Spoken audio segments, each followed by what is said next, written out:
Queridos irmãos e irmãs, queria pedir perdão aos irmãos, às irmãs que estavam nos acompanhando a live de poucos minutos atrás, porque chegou o pessoal e tocaram lá no portão e fui obrigado eu atendê-lo. Mas irmãos, me perdoem em nome de Jesus, amém? Glória a Deus.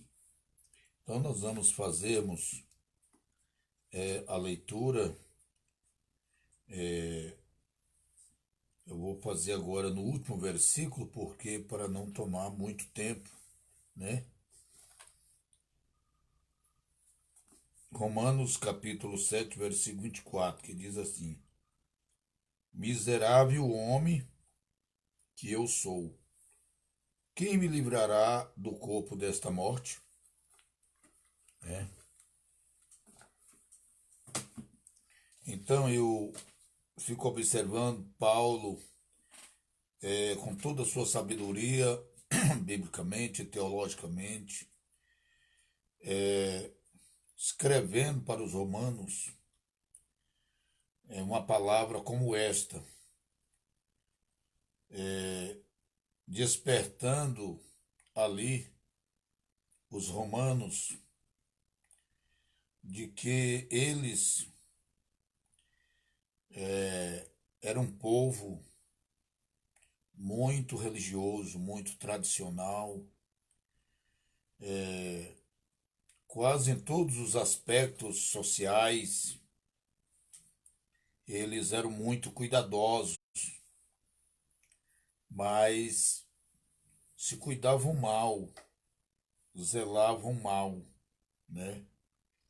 Então, mas a Bíblia diz que Paulo levou esta palavra a eles, falando sobre os 7 pecados capitais.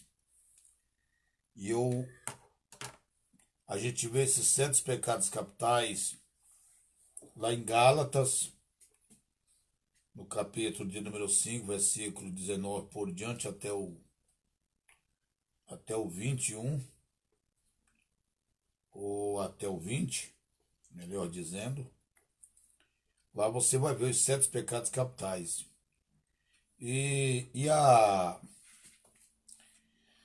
A teologia diz para nós que esses 7 pecados capitais, eles têm uma capacidade de se reproduzir de uma forma assustadora na vida de cada pessoa. Se caso esta pessoa não for de encontro a Cristo antes, para que venha deter a proliferação do pecado na vida do homem e da mulher. Então, como assim, pastor? A teologia diz que ele se reproduz 370 vezes. E essas 370 vezes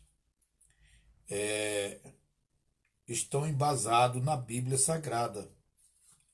São 370 versículos. Cada um fala de um pecado. Claro que muito parecido, tem pecado muito similar com o outro. Às vezes tem alguns que a gente acha que até se repetiu, né?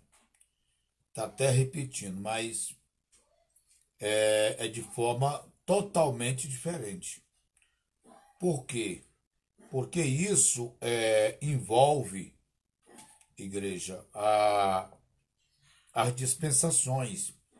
Então, em cada dispensação, ou seja, em cada consenso de governo do Senhor, esses males, eles se introduziam e se manifestavam de forma diferente. Da primeira para a segunda dispensação, já foi mais evoluído, da segunda para a terceira, e assim sucessivamente. E ao chegar no mundo da contemporaneidade, a teologia atual, moderna, ela diz para nós que o pecado tem a capacidade de se evoluir 370 vezes. Aí a pessoa poderia até dizer assim, então não tem capacidade de perdão, a pessoa é muito difícil de conquistar os céus, conquistar a salvação, porque um tanto de pecado desse é muito difícil. Então tá, mas quando você vai para a palavra de Deus, você vai ver Pedro perguntando para Jesus, lá no ministério de Jesus, já se referia a isso. Pedro perguntou para Jesus quantas vezes deveria perdoar o seu irmão. E ele, 7 vezes. Jesus disse, não só 7 vezes, mas 70 vezes 7, que corresponde 490 vezes. 490 vezes. Então, se é 370, então faz sentido na necessidade de perdoar 490 vezes, porque você poderá estar sujeito a pecar 370 vezes. Ou seja, praticar 370 tipos de pecados. Então, esses 370 tipos de pecado tem solução na vida das pessoas? Aliás, tem como parar, reduzir, melhor dizendo? Sim. Como assim? A palavra do Senhor diz para nós que Jesus ensinando, ele disse, olha, aquele que me confessar adiante dos homens, eu confessaria diante do meu Pai e diante dos seus anjos. Né? Então, quando você vai para Lucas, lá confirma que uma pessoa, quando se arrepende dos seus males, quando aceita a palavra que é Jesus na sua vida, essa pessoa é tão lembrada nos céus, é tão recebida nos céus, que Deus faz uma festa lá na glória, pela uma alma que se arrepende, pela uma alma que confessa seus pecados. Porque o pecado mata, o pecado veio para matar, levar a pessoa para o inferno, né? Mas Jesus, ele veio para buscar e salvar o que se havia perdido, ou seja, aqueles que estão vivos, mas vivem em pecado, estão perdidos no sentido de não ter ainda achado o caminho do Senhor. Mas quando acha o caminho do Senhor, o que acontece? Automaticamente essa pessoa vai entender que o caminho que ele estava seguindo é um caminho que conduz à perdição. E quando encontra com Jesus, ele vai entender que Jesus é o caminho que conduz à vida eterna com Deus. Amém? Então, ele vai dar aquela vontade de confessar o seu pecado. E para ficar bem mais claro, para ficar comprovado que foi perdoado seus pecados, Jesus exigiu que quando a gente for confessar, confesse diante dos homens, para que os homens sirvam de prova. E ele, Jesus, que é o intermediário, nosso Salvador entre nós e Deus, ele vai confessar diante do seu Pai e diante dos seus anjos. E logo em seguida vai escrever o seu nome no livro da vida. Né? Então tá. O que acontece quando acontece esse processo? A palavra do Senhor diz para nós que essa pessoa é uma nova criatura. Lá em 2 Coríntios, capítulo de número 5, versículo 17, lá diz, se alguém está em Cristo, nova criatura é. As coisas velhas se passaram, eis que tudo se fez novo. Né? Então, o que quer dizer? Olhando para a palavra de Deus, nós vamos perceber que Deus não está interessado nas suas coisas velhas. Ele não está interessado no homem velho. Ele não está interessado em seus usos velhos, nos seus costumes velhos, na sua cultura velha, na sua sociedade velha. Eu já até falei isso em outras lives. Mas ele, por que ele não está interessado? Porque você vai receber coisas novas. Você vai receber um entendimento novo. Você vai receber uma sabedoria nova, um espírito novo, uma graça, aleluia, nova na sua vida. Então, tudo é novo. Tudo é novo. Para quê? Para quê? Aí a Bíblia reforça para nós que tudo isso transforma em força. Ela é uma força.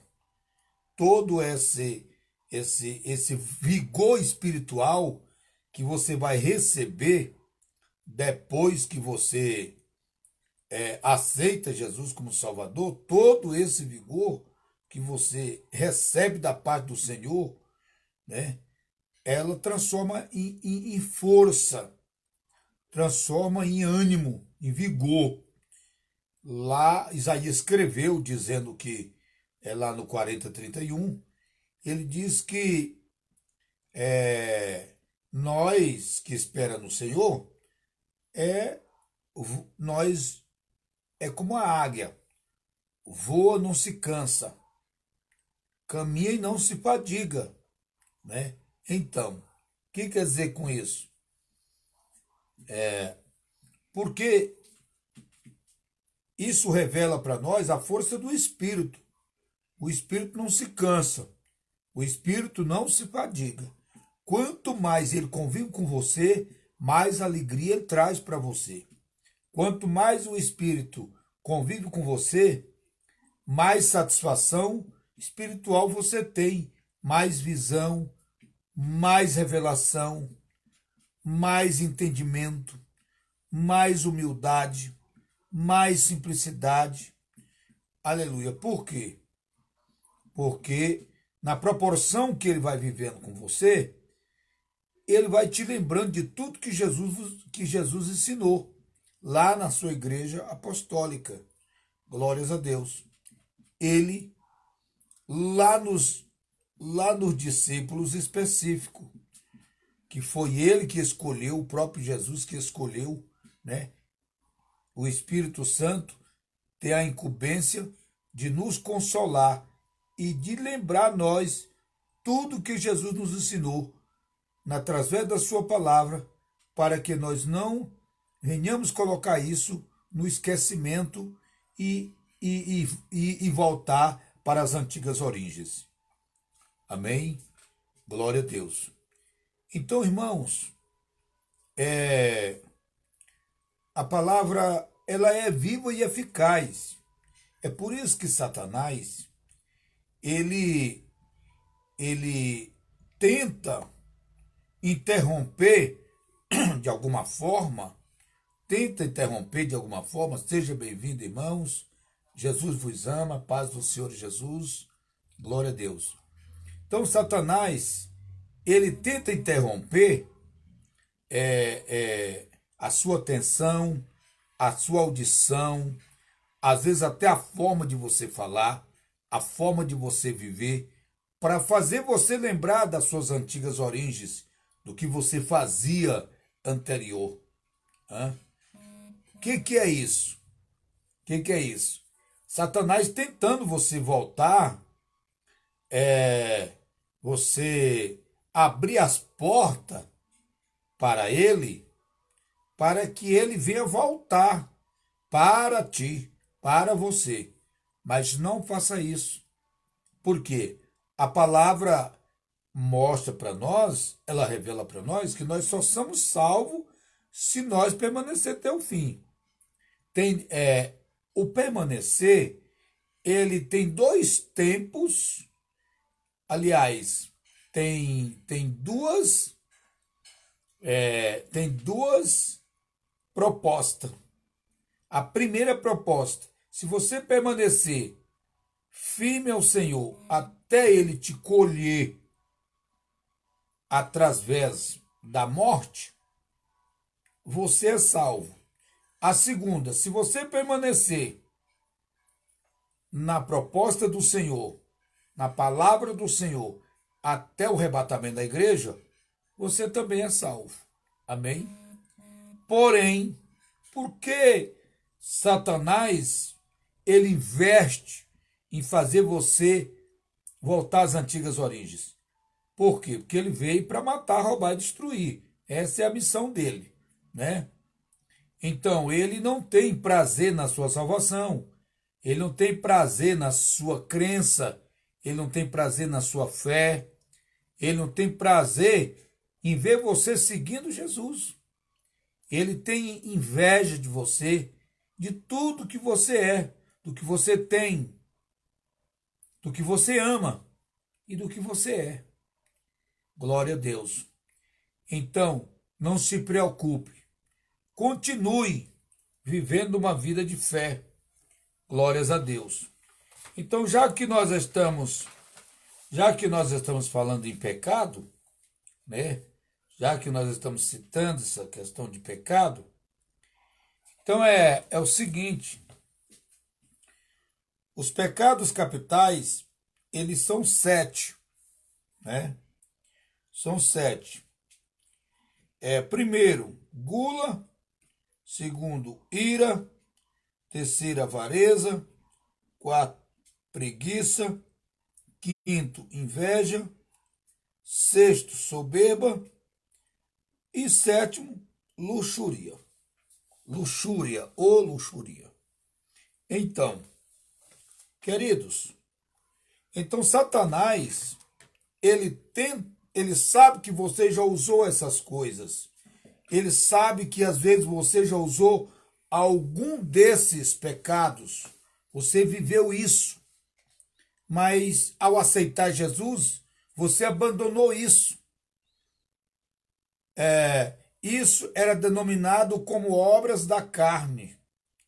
E quando você aceita Jesus, você vai se dedicar a outras obras, as obras do Espírito, que é o que consolida o direito da salvação.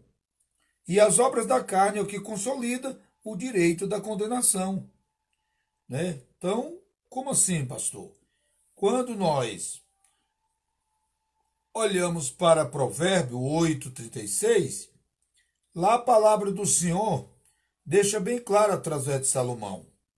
Lá ele diz o seguinte: olha, aquele que peca violentará sua própria alma.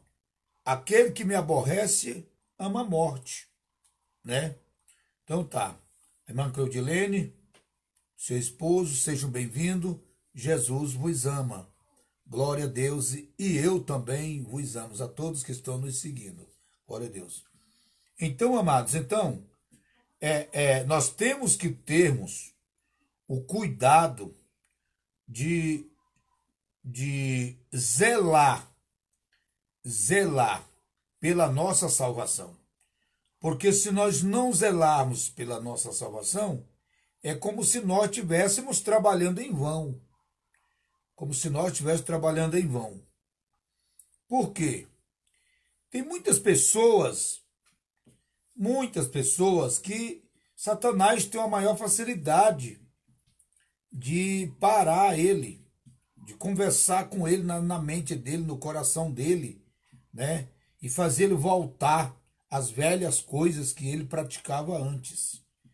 Então, como a gula, a ira, a preguiça, a luxúria, a soberba, a avareza, e assim sucessivamente.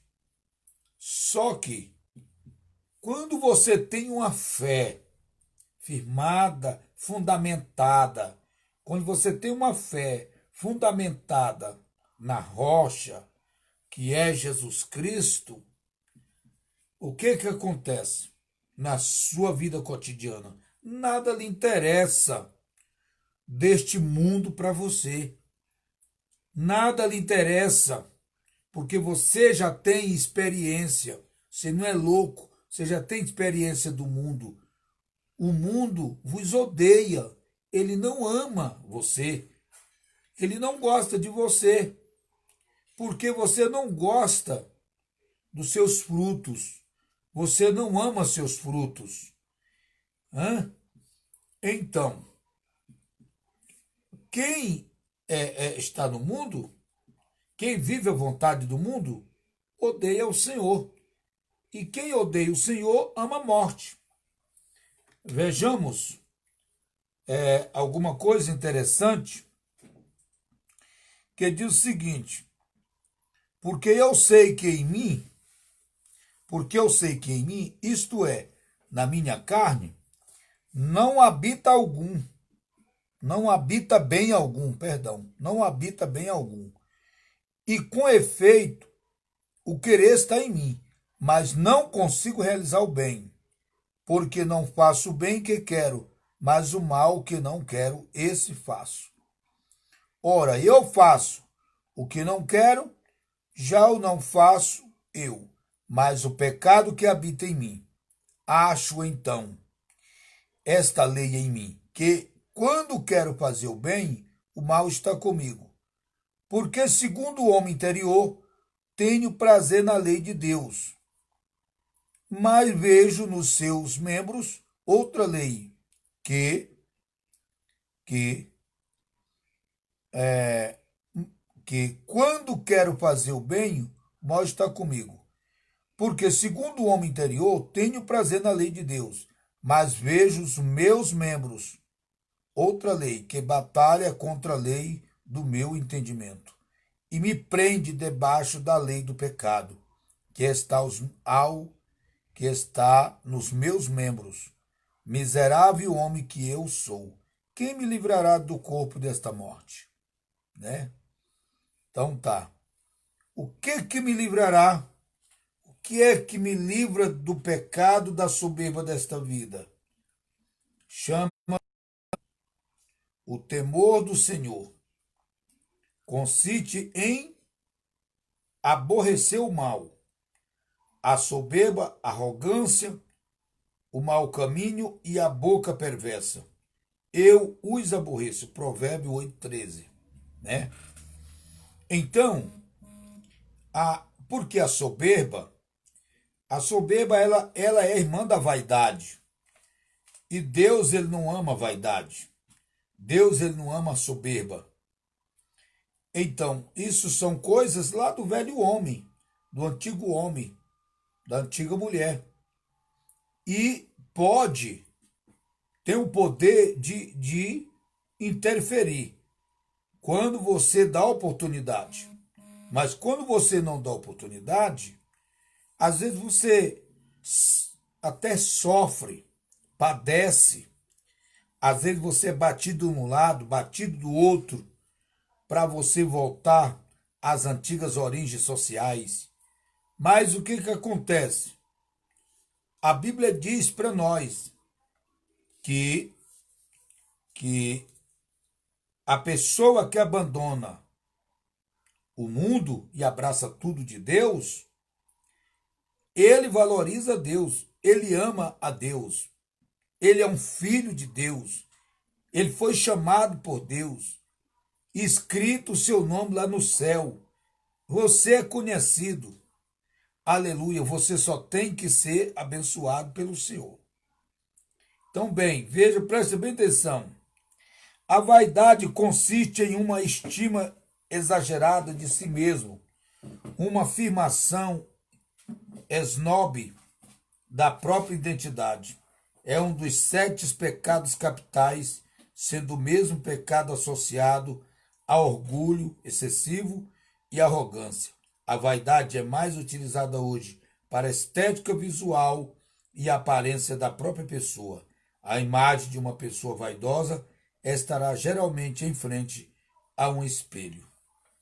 Então, eu gostaria de dizer a todos que se você parar para você pensar de dentro para fora, é como se você tivesse diante de um espelho, né? diante do espelho. Como assim, pastor? Veja só, você poderá ver duas coisas em você. A primeira, se você estiver mal-humorado, você vai ver realmente que você é, é, é, que você não está bem, que você não está bem com Deus. Você vai ver que a sua vida não está de acordo com a vontade de Deus. A segunda, se você tiver de bem com Deus, de dentro para fora, é como se você estiver diante do espelho. Você olha para você, você está bem produzido, você está bem transformado. É o Espírito Santo que trabalha nessa transformação. Ele vai transformando a sua vida e você vai se aperfeiçoando. As pessoas olham para você e dizem: Fulano está diferente, Fulano mudou, Fulano já não é mais aquela mesma pessoa. Né? Por quê? Porque houve um trabalhar, houve uma lapidação, foi tirada alguma coisa de você que aparentemente parecia, ou seja, que aparentemente para muitos, né, você estaria mal, mas agora você está bem.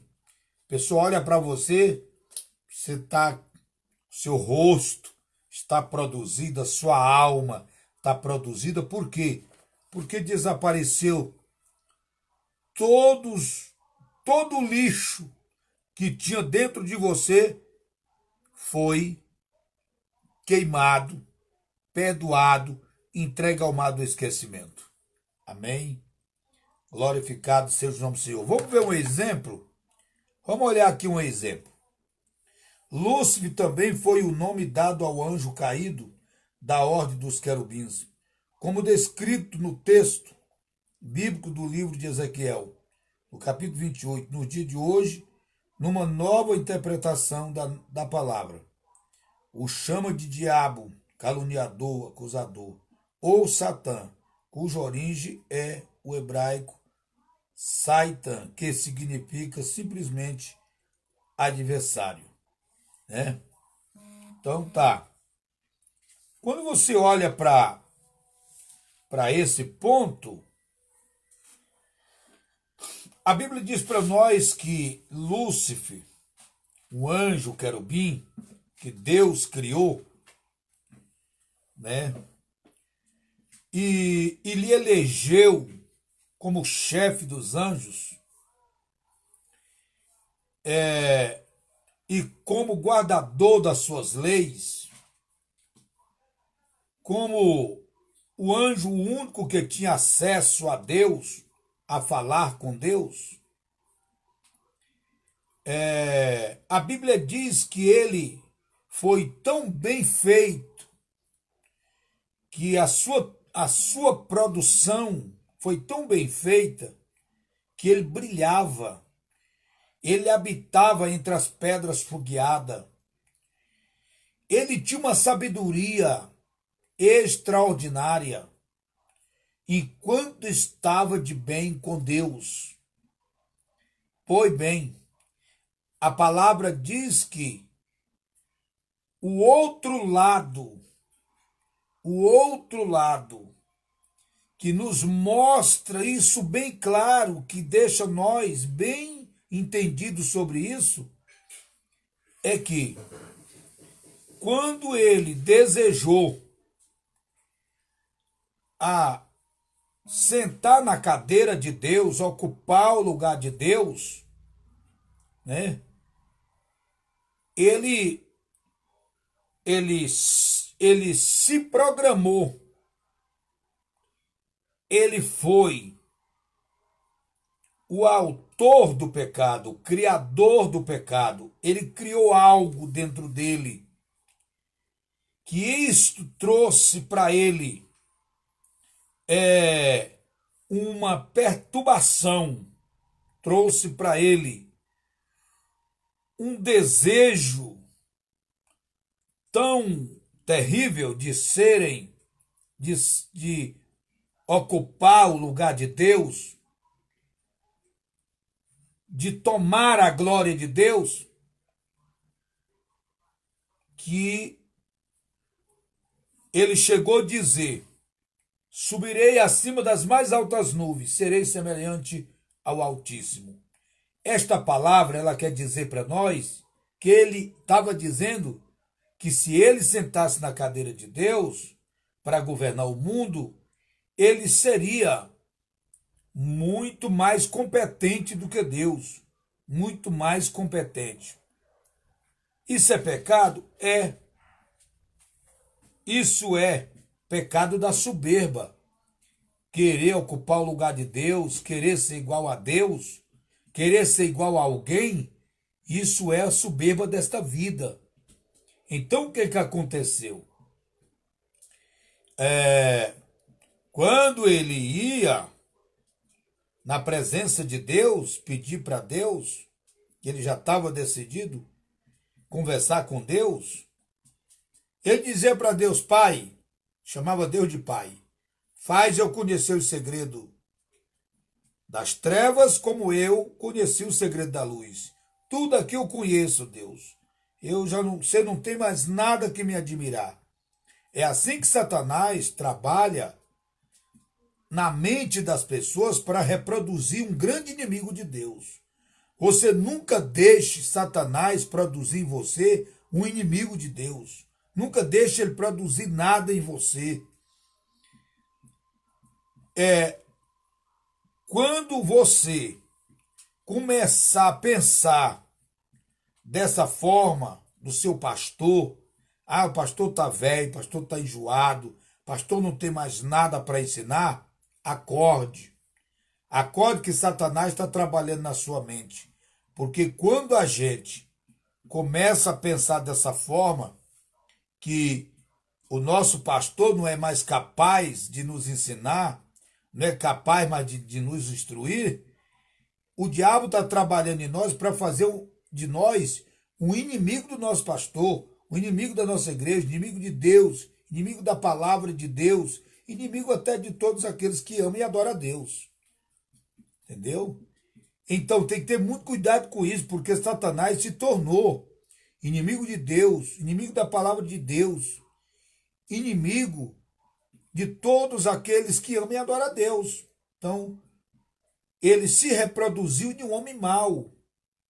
Se reproduziu de um homem mau. Então, a gente tem que ter muito cuidado com a nossa vida espiritual, especialmente agora nesses últimos dias.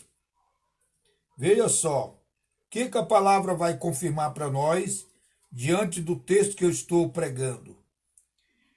Provérbio 3, 7 e 8. Diz assim, vamos ver na palavra de Deus. Não sejas sábio aos seus próprios olhos. Teme ao Senhor, aparta-te do mal. Será isto saúde para teu corpo e refrigério para os teus ossos. Amém? Veja o que disse a palavra de Deus aí, né? Não seja sábio aos seus próprios olhos. Porque quando a gente, e esse é um dos perigos no mundo hoje, no mundo que nós estamos vivendo de norte a sul, de leste a oeste do Brasil, a gente só encontra gente insatisfeita com o pastor. A gente só encontra crente insatisfeito com o seu pastor que está na sua igreja, cuidando de você, orando por você, ensinando você, e assim sucessivamente. Mas tome cuidado para que Satanás não produza em você um inimigo do seu pastor, inimigo da palavra de Deus, inimigo de Deus. Amém? Então, Provérbio 27, 2 diz o seguinte, terminando de confirmar isso: seja outro que te louve, e não tua boca, o estrangeiro, não os teus lábios. Provérbio 27, 2. Seja outro que te louve, né? E não tua boca, estrangeiro, e não os teus lábios. Vamos para adiantar. Provérbio 29:23 diz assim: a soberba do homem o abaterá, mas o humilde de espírito obterá honra. Glória a Deus. Então, a pessoa, veja o que disse, que a soberba do homem abaterá, mas a humildade, quando a humildade é o quê? A humildade é uma obra do Espírito, é uma virtude do Espírito. Então, se a pessoa ele quer ser um vencedor, você quer ser uma pessoa abençoada por Deus, faça como Jesus disse. Aprendei de mim que sou manso e humilde de coração, né? E não use a soberba, porque a soberba transforma você em um grande homem inimigo de Deus. Mas se você deixar o Espírito Santo produzir dentro de você, aleluia,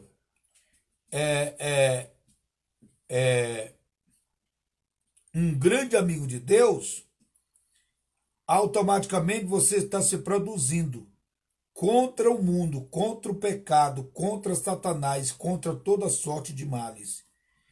Então, como assim? Eu tenho que deixar o Espírito Santo trabalhar na minha vida, me ensinar a ser humilde, ser manso, né? Aí, a palavra do Senhor diz que mas a humildade do Espírito obterá honra. Perdão, queridos. Então, você nunca esqueça dessas palavras. Quando você olha para essa... Ah, pastor, mas isso aí é difícil demais de conseguir. É não. Você vê Maria Madalena, né? Você vê uma mulher que foi transformada. Mas também você vê um que foi transformado no começo, iniciou bem no começo e terminou mal, como Judas. Judas viajou 2 anos com Jesus, uma bênção. Aí depois de 2 anos em diante, ele transformou em um inimigo de Deus, um inimigo de Jesus, colecionando erro, segundo a atitude dele, ou seja, segundo a averiguação dele. Ele começou a colecionar dados sermonários de Cristo. Como assim? Pastor Ismael, glória a Deus, Deus abençoe o senhor, tenha você uma boa noite e seja bem-vindo, glória a Deus. Como assim? A Bíblia diz para nós, amados, que depois de 2 anos que Judas andava com Jesus, ele começou a juntar os sermões de Cristo e comparava um com o outro. As palavras dos sermões. Então ele começou a colecionar uma palavra que contradizia a outra. Então isso é natural. Isso é natural. Jesus dizia assim: eu sou filho de Deus. Sou filho de Deus. Lá na frente ele falava, o filho do homem. Aí ele ajuntava. Filho de Deus, filho do homem. Para ele, filho de Deus é um. E filho do homem era outro. Lá Jesus dizia assim, aquele que crê em mim, ainda que esteja morto, viverá.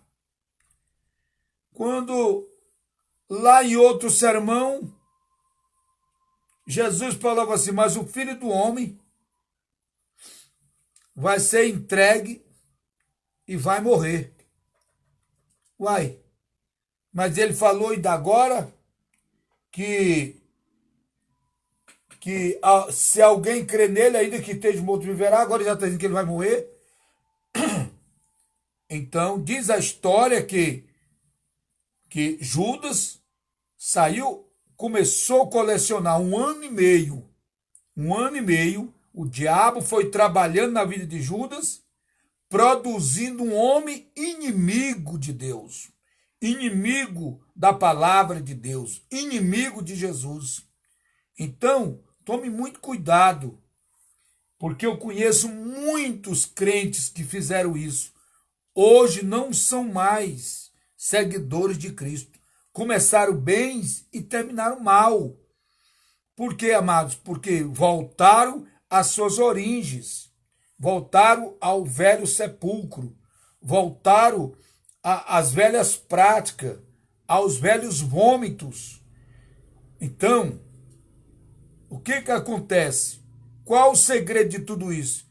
Porque depois que está velho de crente, eles começam a caçar defeito na igreja, defeito no pastor, defeito na presidente do círculo de oração, ou líder, ou coordenadora das irmãs, caçar defeito no líder de mocidade, caçar defeito em quem prega, caçar defeito em quem canta, caçar defeito em quem ora, caçar defeito em quem fala, em quem está vivo. Então, eu quero dizer para você que Jesus chamou você para ser uma nova criatura. Não chamou você para programar o mal. Não. Você é um pacificador da fé. Um pacificador da paz. Um homem que promove paz. Quando Jesus falou no capítulo número 5, ele falou, seja bem-aventurados pacificador e tal. O pacificador é uma pessoa que promove a paz. Você não é uma pessoa que coleciona erro. Isso não significa e nem quer dizer e nem motivos para um homem de Deus, para uma mulher de Deus. Trazer isso para você, para quê? Isso já foi jogado no mar do esquecimento. Você lembra que você, quando aceitou Jesus, era um miserável?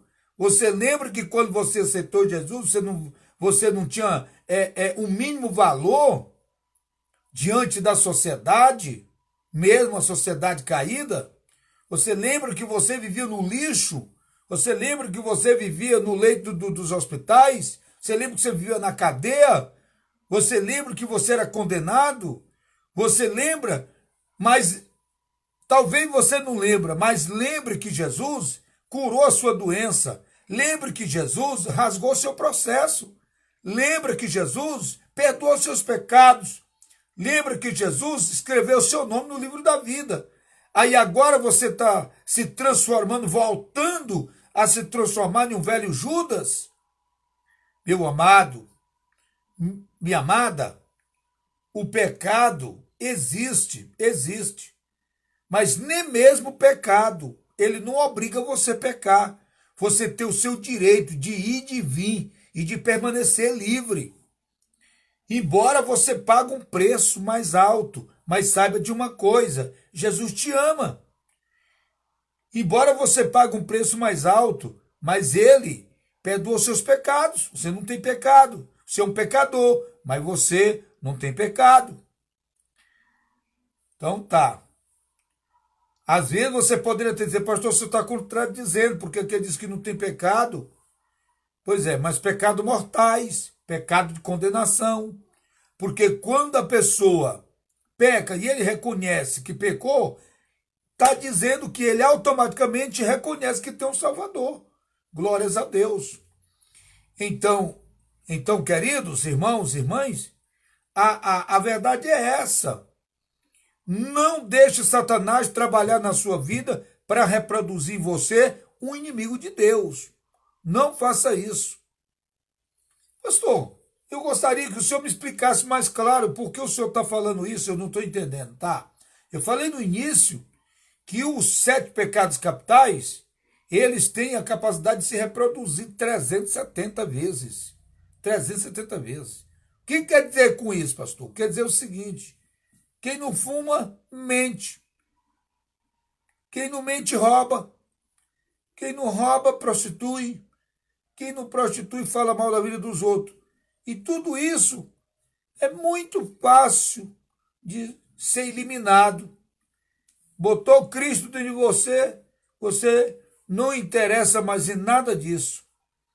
Então tá, mas uma pessoa que deixa reproduzir o mal dentro dele, na realidade ele não está querendo ser um amigo de Deus, ser um amigo da palavra de Deus, entendeu? Então, eu gostaria só de reforçar para mim terminar essa palestra, muito cuidado, se reproduz num verdadeiro servo de Deus, como foi Maria Madalena, como foi Paulo, que se transformou num verdadeiro servo de Deus. Maria Madalena se transformou numa verdadeira serva de Deus. Pedro se transformou no verdadeiro servo de Deus, se reproduziu no verdadeiro servo de Deus. E eles sofreram, morreram, foram mortos por amor ao Evangelho. Será que você, dentro de você, tem um homem, tem uma mulher dentro de você que tenha a capacidade estruturada pela palavra de Deus para enfrentar até a morte em favor do Evangelho por amor a Deus e a sua alma? Será que o mundo que nós estamos vivendo, no momento agora, não estou falando de pandemia, eu estou falando de zelo, de cuidados, de coragem, de defender, de levantar a bandeira? Aleluia! Eu quero te dizer, está faltando você fazer isso. Por que está faltando fazer, pastor? Porque Jesus já fez por você e às vezes você ainda não fez por Jesus. Então, quando você abraçar essa causa de Deus na sua vida, sabe o que vai acontecer? Você vai crescer muito mais. Você vai ter força muito mais, ânimo muito mais, fé muito mais, graça muito mais. Deus vai começar a te usar. Você vai começar a dizer assim: ai, o que está acontecendo? Está acontecendo um mistério na minha vida. Está começando a acontecer milagres na minha vida. Está começando a acontecer coisas que eu não esperava. Aleluia. É assim que a vida vai reproduzindo, a vida espiritual vai desenvolvendo dentro de você. Mas, para fechar, é como eu já disse, tem essas duas opções. Cuidado para não se reproduzir no inimigo de Deus. E segundo, se reproduza no verdadeiro servo do Senhor, no céu e na terra. Seja amigo do seu pastor, da sua pastora, das lideranças da igreja, da palavra e do Senhor. Glória a Deus. E não seja inimigo de Deus, nem da palavra, nem do pastor, nem da igreja, nem da palavra. Porque a palavra diz para nós: todas as almas são minhas, mas aquela que pecar, essa morrerá. Amém? Que Deus em Cristo abençoa e a paz do Senhor, irmã Claudilene, a paz do Senhor para os nossos amados irmãos, em nome de Jesus e amém. Glória a Deus. Tenha uma boa noite.